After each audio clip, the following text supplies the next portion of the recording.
It's been 7 years since the Queensland teenager Daniel Morcombe disappeared, waiting to catch a bus on the Sunshine Coast. It's a missing persons case that's haunted police and his family alike. A coronial inquest into his disappearance is today hearing from a person of interest who claims he was involved in the schoolboy's suspected murder. Reporter Francine Norton is outside Brisbane Magistrates Court. So, Francine, what's happening there? Good afternoon, Ros. Well, today's proceedings have been taken up with legal argument over whether P33 can actually be represented by his lawyer in court, Sam DiCarlo. P33 is a person of interest who's currently in jail serving time for the sexual abuse of his own daughter as well as child pornography.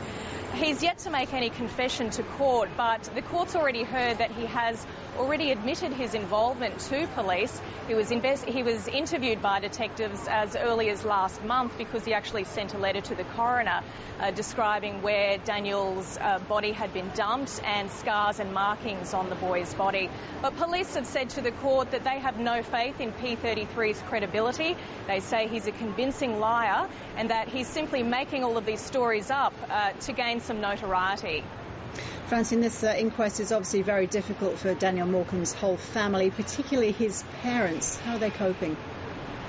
Well, Ros, as well as can be expected, I guess. They have said outside court that they're getting quite tired and weary of trying to sort out all of the lies from the truth.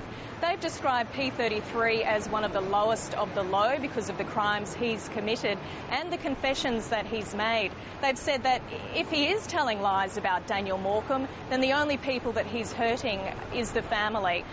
They say that today does have the potential to be a big day, however. They want to listen to what he has to say. They hope the lawyers will dissect what P33 has told police, but they're feeling pretty philosophical about P33's stories. Certainly we're aware that today has the potential to be an important day with perhaps a confession, but we don't hold an enormous amount of faith.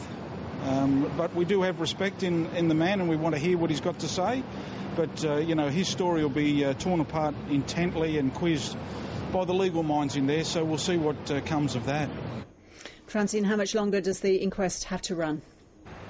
Well, that remains to be seen. We know that it's definitely far from over because this investigation, in fact, is still ongoing.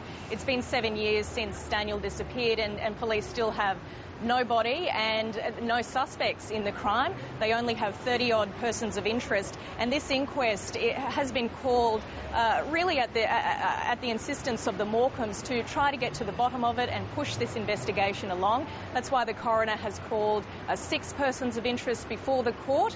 The inquest has been running for 3 weeks so far, but only 4 persons of interest have been giving evidence this week.